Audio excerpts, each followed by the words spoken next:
Assalamualaikum warahmatullahi wabarakatuh. For this week, we will learn about chapter 8 in your new syllabus, which is Wireless Lan. Okay, so previously you already learned about wired LAN, right? We are learning about Ethernet LAN. So we have Ethernet, fast Ethernet, gigabit Ethernet, and also 10 gig Ethernet, right? So using a physical cable. So for this week, you will learn about LAN, building a LAN, but using a wireless medium instead of wired medium, right? So the standard for the IEEE standard for wireless LAN is IEEE 802.11. So this is the IEEE code for wireless LAN. And in this specification, IEEE has defined a specification for wireless LAN called IEEE 802.11, which cover the physical and data link. Just like a wired LAN, where in Ethernet, it also covers the data link and physical layer, right? Okay. So first things, so the basic term in wireless LAN. So basic service set. So basic service set is actually the most basic. I mean the simplest wireless LAN implementation of wireless LAN. So it just involve a small area. So a basic service set without an AP. AP is access point. Is called as ad hoc network. So for these examples, the closest example that we can do is this is when you try to set up a ad hoc network using your laptop. So you don't connect with other with the access point. So for example, like here in my house, I'm connected to my AP, right? So for BSS without an AP in ad hoc network. So for examples, if you want to want to transfer a file from your laptop to your friend's laptop, right? So you can create a ad hoc network. So from there, without using AP, you just transfer directly the data. Okay, another example is if you guys ever heard is, for example, iPhone AirDrop, if I'm not mistaken.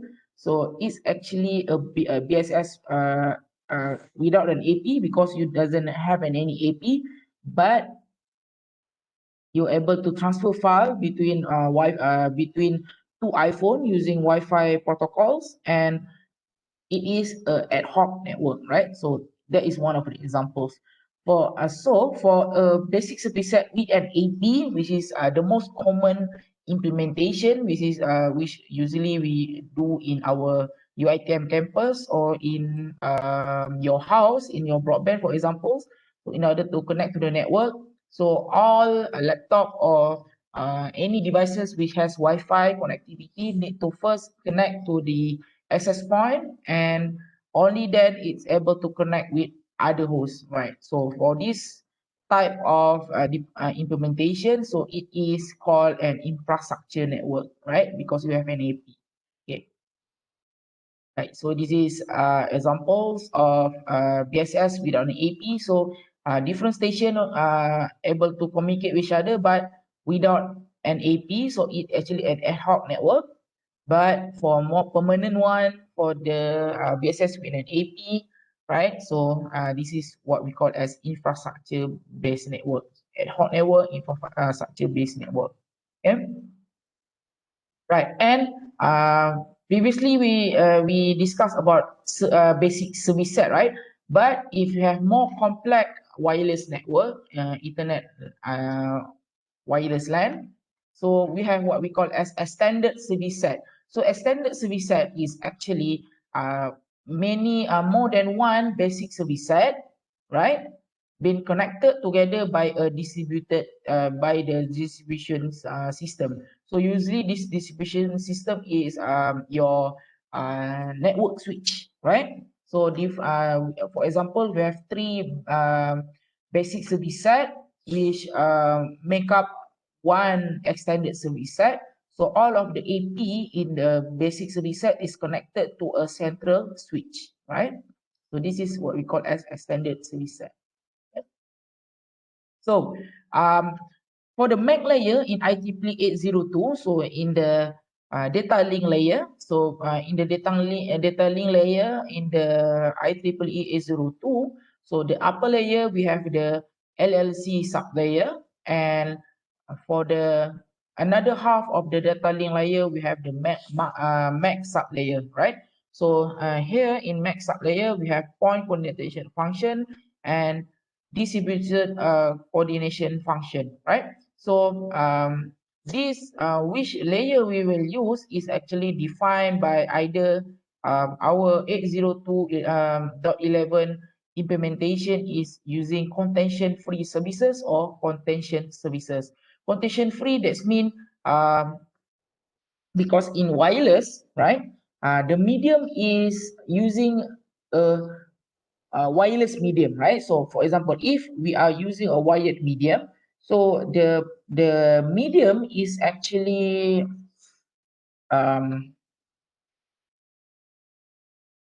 dedicated for that particular connection between host and the another devices. For example, right? So you have your wired LAN. So your laptop has Ethernet cables, right? You connected to the switch, right? So you know that that cables is only is dedicated between for the connection between the host and the switch, right? So that is for wired. But that is not the case for wireless, because in wireless all the hosts in the wireless range, right? They actually share the same medium, which is the frequency, right? For example, if you are using 802.11 N, for example, is using 2.4 gigahertz frequency. So all the devices if using 802.11n are using 2.4 spectrum. So how are we going to make sure that every host within the wireless is using the wireless spectrum are being treated fairly, it have a fair share of accessing the shared wireless medium, right? So that's why we have contention free services and contention services, right? Okay. So for example, so like I told you before, so actually this is what we call as access control protocol, which have been defined in the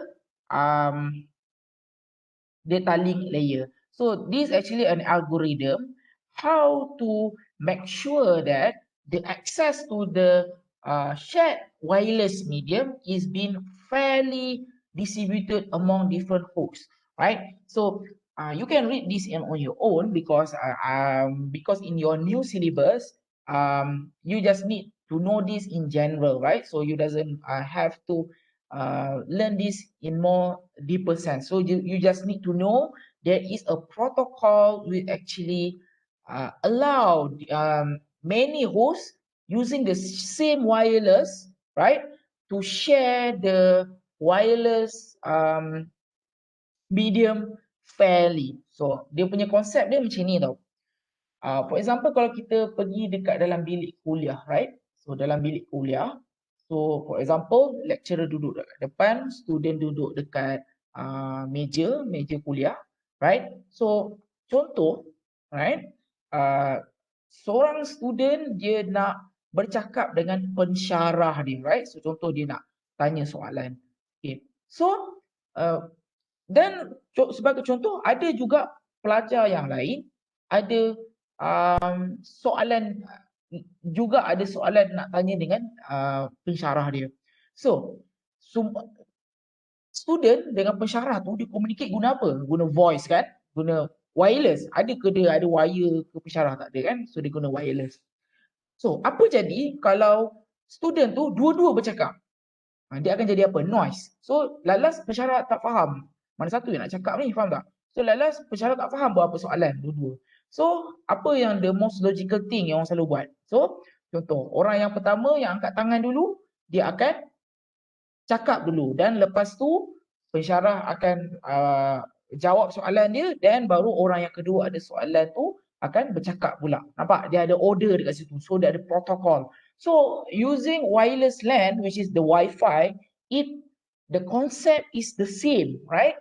So, for examples, you have two laptops connected to one AP, right? So, if the laptop have things to send or download, so the first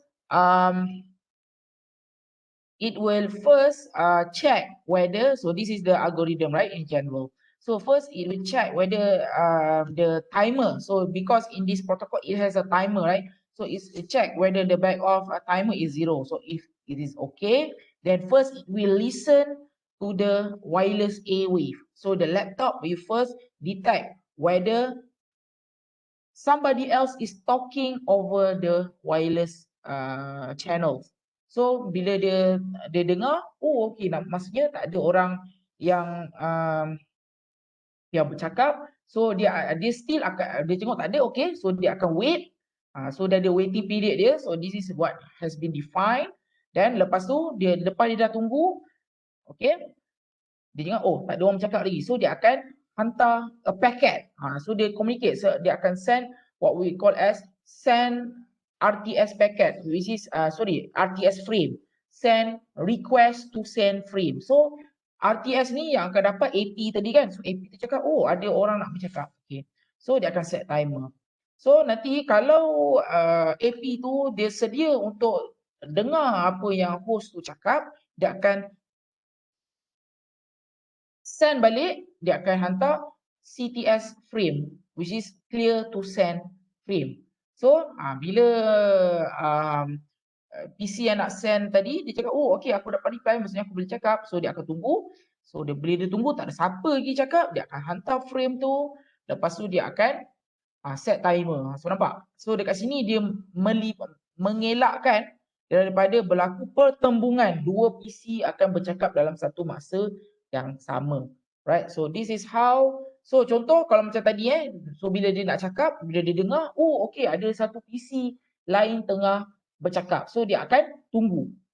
Faham tak? So macam itulah dia ada order. So kalau wired dia senang pasal kita ada satu dedicated we have one what we call as dedicated medium untuk kita communicate dengan switches atau another host. But for wireless, we need to do this, right? So that's why the speed of wireless communication is always slower than wired because we have the additional, what we call as additional header or additional step we need to do, okay, in order to begin communication. So tadi, so protokol tu sebenarnya adalah nama CSMA-CA, collision sense, multiple access, and collision avoidance protocol. This is what been defined in a Ethernet data link layer, right? Untuk wireless LAN. Wireless LAN dia ada different protocol.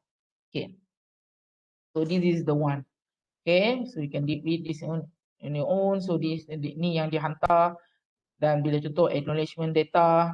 So apa dekat sini semua data tu sebenarnya dia nak hantar sikit ni je tapi dia punya protokol tu untuk elakkan tak berlaku pertembungan dua-dua bercakap tu.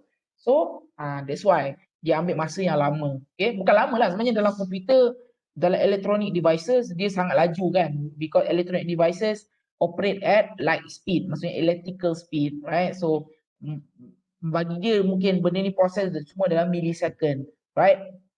Okay, so tapi still when compared with wired is more faster, right?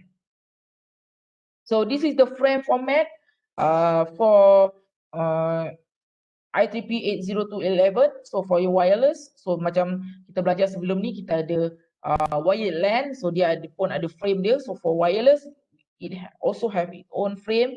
So the first 2 byte, what we call as the frame check FC frame. So dalam ni dia ada protocol version, type, subtype dan dia ada juga dia punya type of frame. Okay. adakah dia request to send ke apa ke, adakah to distribute system. Dan dekat sini dia ada destination, MAC address, source, right? Dan dia ada check sequence. So this is usually CRC, dia belajarkan error detection and correction. Dan the frame body ni dia akan encapsulate the upper layer punya protocol, which is apa? IP, right? Dia selalunya akan bawa IP punya frame ataupun IPv6. Right, so this is a subfield in FC field, so you can read this on your own. Okay, so this is the control frame. So macam tadi kan, okay, ni bila dia nak hantar the actual data. Tapi kalau macam mana yang tadi bila dia nak bercakap tu, dia akan hantar dulu kan a frame which is not actually carry a data, but more like a control frame untuk dia minta kebenaran untuk bercakap. Dan untuk AP tu reply balik, dia cakap oh okay boleh bercakap. So dia akan guna RTS dengan CTS frame. So this is the RTS and CTS frame punya format. Okay, dia ada sama juga FC field and dia punya address macam ni. Alright, so RTS dan CTS of acknowledgement. Alright.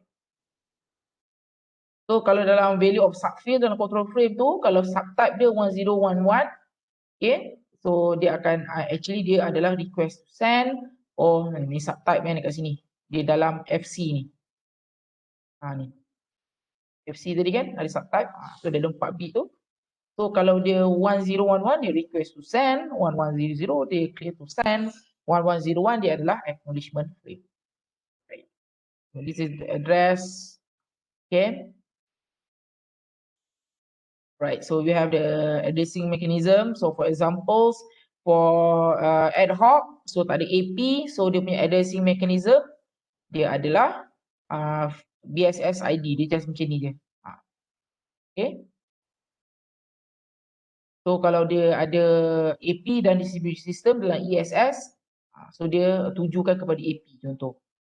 Ataupun macam ni. Alright, so this is. So that's why the addressing mechanism is important. So that the frame is between ad hoc network or between AP or between AP to AP or between host to host. Yes, that is, so dia ada 01, 00, right?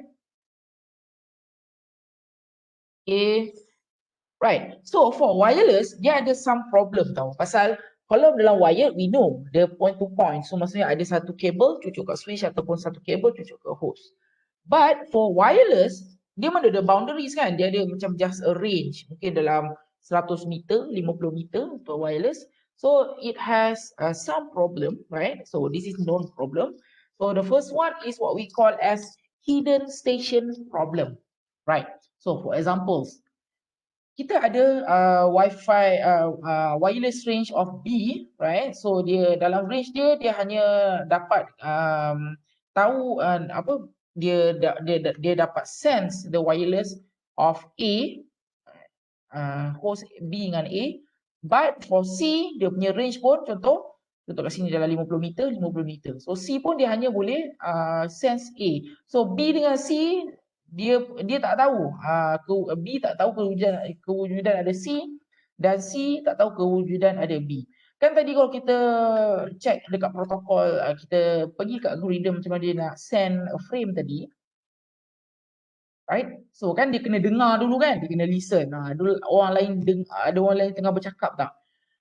Tapi macam mana kalau dia punya dia tak tahu pun ada orang tu. Maksudnya dia punya signal tu just antara B dengan E. So since dia walaupun dia dengar tapi dia tak tahu pun kewujudan C tu. So macam mana nak tahu? So dia akan still hantar juga. So B hantar, C hantar. So berlaku collision dekat A. So that is what we call as hidden station problem. B and C are hidden from each other with respect to A, right?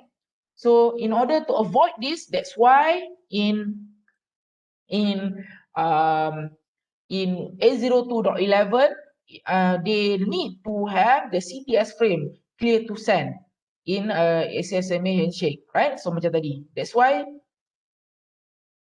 dia kena bila dia nak walaupun dia dengar dah tak ada apa dalam siapa yang bercakap kan dalam dia punya range tu, That's why dia kena minta, dia kena hantar request to send, dan bila dia dapat clear to send, only then dia akan send transmit data tu, right? Okay, that is because to avoid hidden station problem. Alright. And also ni contohlah dalam handshake tu dia hantar request to send. Okay, so kalau tak ada siapa, baru dia hantar CS clear to send, baru dia akan hantar data. Okay, and another one we have what we call as exposed station problem, right? So this is actually what we call as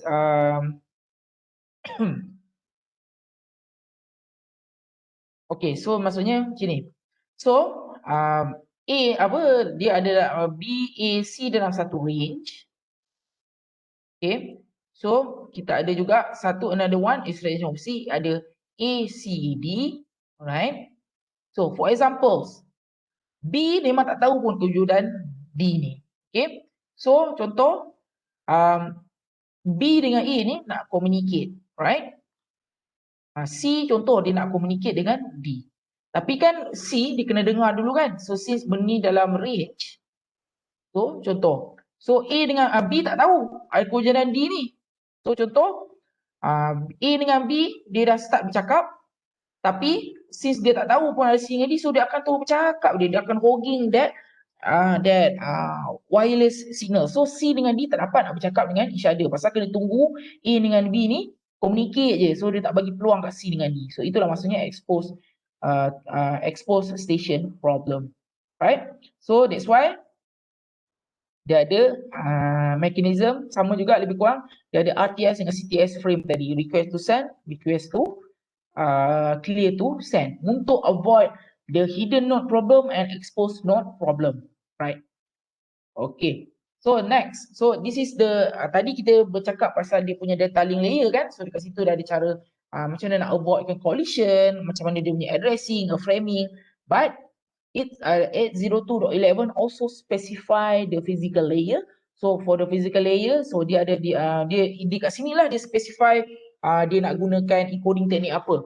Alright, so contoh untuk 802.11, so which is the first wireless LAN punya specification. So kalau untuk 802.11 dia specify kan, dia boleh guna FHSS frame Hoc spectrum ataupun direct spectrum, right? So this is actually technique how they going to use to share the medium electronically, right? And untuk dia punya band tu, dia akan gunakan microwave band 2.4 GHz ataupun infrared. Dan dia punya modulation dia akan guna frekuensi FSK ataupun PSK. Frekuensi this is the modulation of frequency and this is modulation of phase, right? And this is the rate, nampak dulu slow je lah, 1 atau 2 megabit per second. Dan dia ada new one, dia ada A, B, G, and the latest one of course sekarang ni orang pakai N. So dia ada different lah, so dia ada 2.4 GHz, right? So this you can read. Okay, so untuk Wi-Fi, kan kita gunakan, selalunya kita akan gunakan untuk Wi-Fi rumah, untuk Wi-Fi public. So actually the frequency that we use, actually the electromagnetic spectrum dekat kita punya A-wave ni is actually regulated, right? So kalau dekat Malaysia, contoh kalau kita nak menggunakan frekuensi radio kita tak boleh simply guna tau, pasal sebenarnya dia ada regulation. So dekat Malaysia yang regulate dia adalah MCMC ataupun SKMM. Nama sama, Malaysian Commission of Multimedia ataupun Suruhanjaya Komunikasi Multimedia tu, SKMM dan MCMC. So dia contoh kalau macam DG Celcom, dia nak gunakan contoh macam 3G 4G tu kan, dia dalam that electromagnetic spectrum. So contoh dia nak gunakan that spectrum, dia sebenarnya kena beli lesen tau daripada MCMC, right? Tetapi untuk Wi-Fi ni, yes, dia guna juga dalam microwave spectrum tu, right? Tetapi dalam perjanjian antarabangsa, dia ada what we call as ISM punya spektrum, ISM band. So, takkanlah contoh kita nak guna untuk LAN dekat rumah kita ni, takkanlah kita kena bayar kat MDMC lah. So, payahlah kan, mahal. So, tak ada siapa nak guna Wi-Fi. So, that's why dia all the engineers come up together, dia buat regulatory, dia cakap, okay, so untuk kerajaan, so boleh tak untuk sekian band ni kita reservekan untuk penggunaan persendirian dan untuk macam itulah. So that's why dia gunakan 2.4 ataupun 5 GHz. Nampak tak? So this band is actually what we call as ISM band. Semua orang boleh pakai. Right? So dia tak perlu beli daripada MCMC. So because it is part of ISM band, which is Industrial, Scientific and Medical band. So this is what been reserved for people to use. Daripada 2.4 sampai 2.4 835 GHz ataupun 902 to 928 MHz ataupun 5 to ni. So the newer Wi-Fi 802.N ataupun 802.AC dia akan pakai 5 GHz ataupun dia boleh juga support yang 802.N which is 2.4 GHz. So this is the band yang kita boleh guna. Dan actually benda ni dia akan pecahkan lagi into different channels. Right? So that is ISM band. Right? So for IEEE 802.11, so yang tadi itulah yang the first generation of wireless tu. So dia dah specifykan. So dia akan guna modulator, FSK, jenis random. So this is how dia send data. Macam mana bits tu dia translate dalam electromagnetic signals. Nak gunakan dalam wireless punya spectrum tu. Right? So this is what for IEEE 802.11 for direct sequence spectrum. So this is frequency hopping spectrum, and this is actually direct sequence space spectrum. So this is how it's used, right? It's convert the bits and byte into the electromagnetic signals. Okay, so this is if you are using infrared. Okay. So this is the B. So now dia ada some CCK, dia ada QPSK. Okay. And okay, so tadi we talk about wireless LAN, which is Wi-Fi. And also famous LAN technology, which we use for LAN, and also nowadays they are panggil sebagai personal area network ataupun local area network. So selalunya untuk communication kita pakai LAN, tapi kita juga tak boleh escape from using Bluetooth. That this is very famous on mobile devices. So for example, kalau kita gunakan Android ataupun even smartphone pun ataupun your laptop, right? So contoh kalau kita nak connectkan devices, right? So for example, kita nak transfer file from telephone to telephone. Kalau kita tak gunakan AirDrop tu, so mungkin kita boleh gunakan Bluetooth, right? So macam dalam Android, dia gunakan Bluetooth. Dia tak guna wireless LAN, so dia guna another standard, which is Bluetooth standard. Bluetooth dengan Wi-Fi is different standard.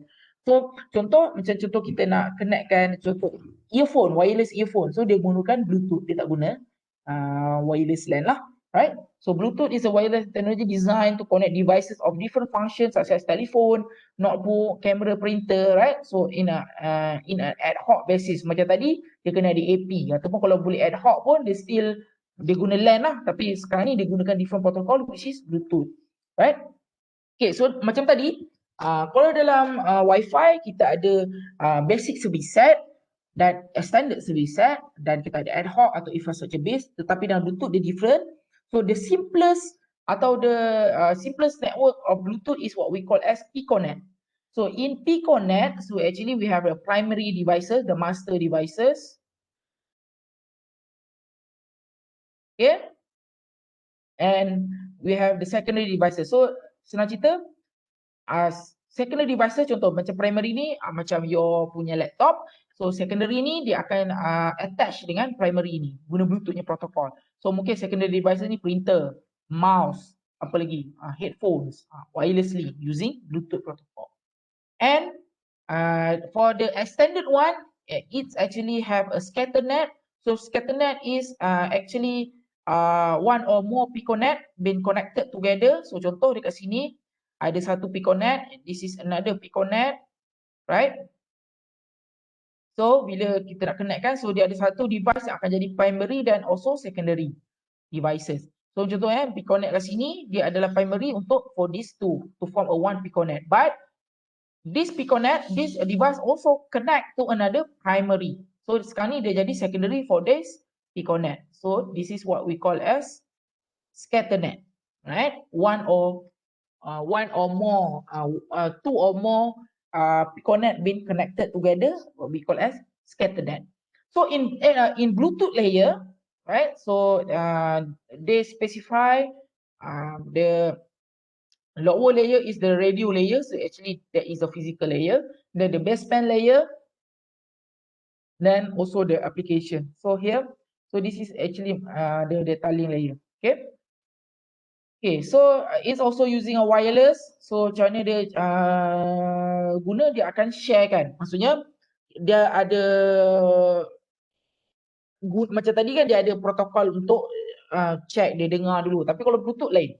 So untuk Bluetooth contoh dia specifykan okey satu devices boleh guna akan medium tu selama 10 millisecond contoh. So dia guna, betul bila dia dah habis guna dia akan bagi orang lain pula. Detected untuk gunakan wireless. So quite simple.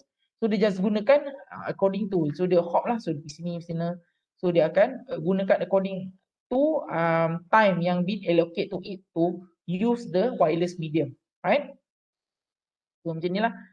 Okay, so macam mana frame untuk Bluetooth? So the different sikit, so dia ada access code, dia punya header, address type dan the actual data. So macam tadi kalau kita tengok kat wireless, dia pasal dia guna untuk macam ada infrastructure kan. So kalau kita tengok tadi, untuk wireless dia untuk wifi dia macam quite complex. Dia punya frame tu ada macam-macam jenis frame.